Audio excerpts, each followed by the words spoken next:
What's going on, guys? Thanks for coming to my channel. Today we're going to be working on this 2010 Nissan Altima. What we're doing is, well, first of all, I'm going to tell you the story. My buddy got into a little wreck, and the insurance company they deemed it total loss. But he gave me a call. He wanted to have a second opinion, so I came over here and I looked at it. It looks pretty crappy. It looks like it's a big mess, but it's not. It just happens to be the CV axle shaft that's damaged. We're going to replace that and make. But these are the tools that we'll need. So I started off with the 1/2 inch impact, right? Heavy duty. I got a Milwaukee one. Don't have to be Milwaukee, right? This is going to be a 7/8 impact socket. 7/8 is going to be to remove the caliper, the brake caliper from the hood, right? Then we have a 13/16. That's going to be this right here to your strut tower, right? You're going to need a 3/4 for this right here for the brake caliper. The bolt on the back of the brake caliper is a 14. I just brought these just in case for any, just you never know. I brought these snips to snip anything, and I've also brought these needle nose pliers. We're gonna try to remove this cotter pin and not destroy it and still use it. Oh, I forgot. I don't have it here, but it's actually a 34 millimeter nut. Oh, a 32 millimeter nut. Excuse me. And the new one that came from O'Reilly's is a 36 millimeter nut. Okay, and I actually have a flathead screwdriver. We might need it to pry off stuff. Okay, so the tire is a 13/16, the nut.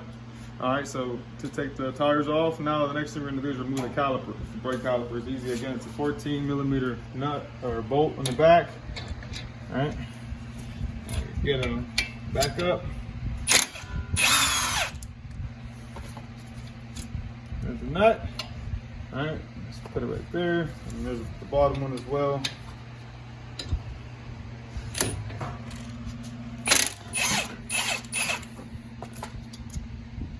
Pretty easy, right?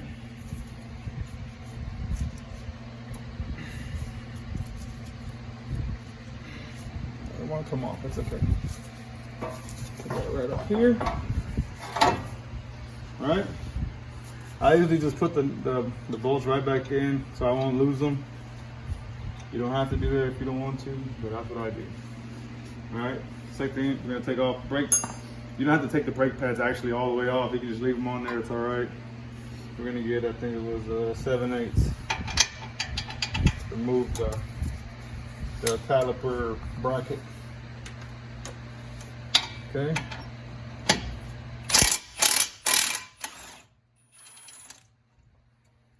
Big mama. Bottom.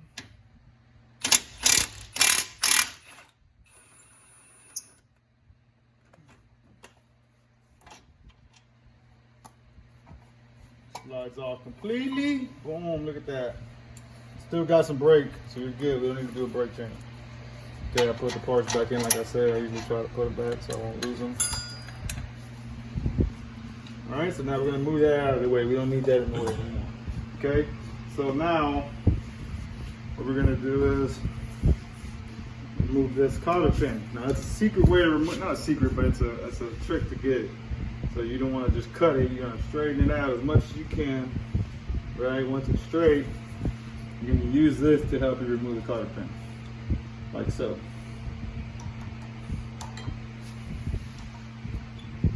Squeeze a little bit, and you pry on this right here, see?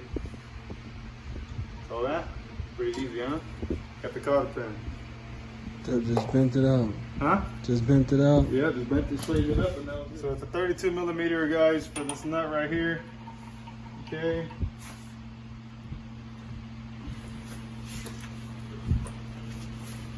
Take that nut loose. Ready to go. Easy. Nice.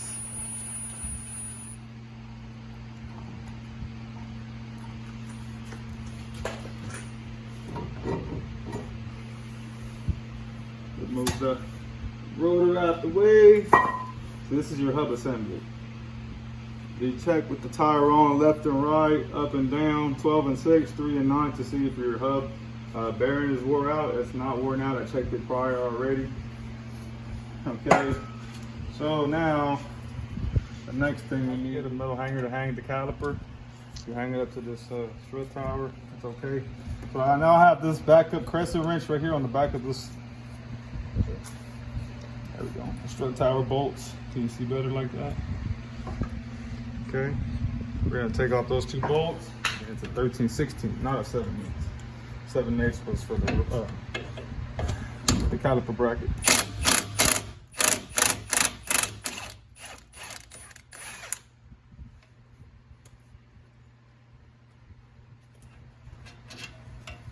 Easy peasy.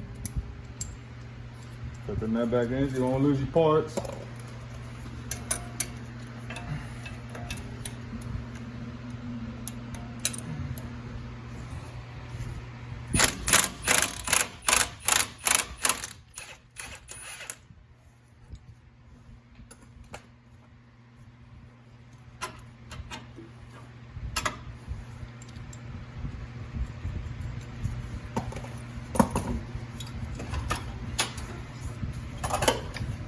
Get that out the way so we can see. And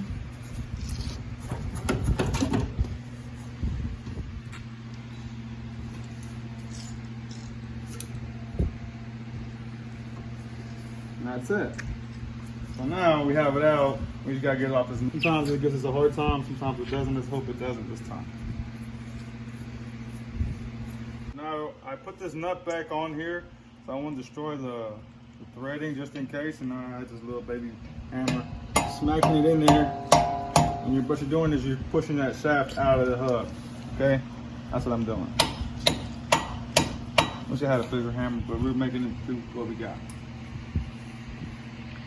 Just back up the nut a little bit. See how it went in? You heard that tapping and hit the end of that. Let's keep on doing that number.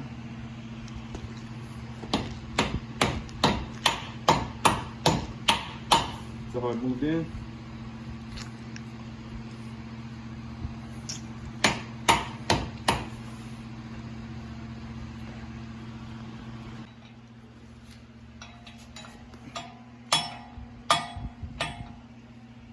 We don't have a hammer, but we're gonna use this for now.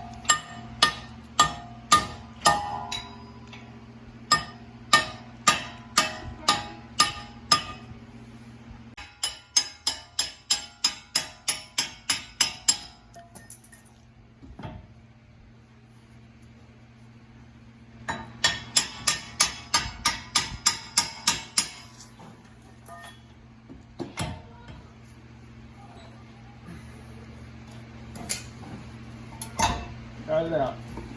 Boom, we didn't need a hammer. Great. So now, that's what it looks like inside. Can you see in there? That's what it looks like, real nasty in there. Don't fret, we'll get to it. I think those are 2 13s up there. Let's check. There's 2 13mm bolts. And you're gonna need either an extension or a ratchet wrench or a wrench. I didn't have an extension, but I did have a ratchet wrench. It's kind of hard to break, but we'll figure it out.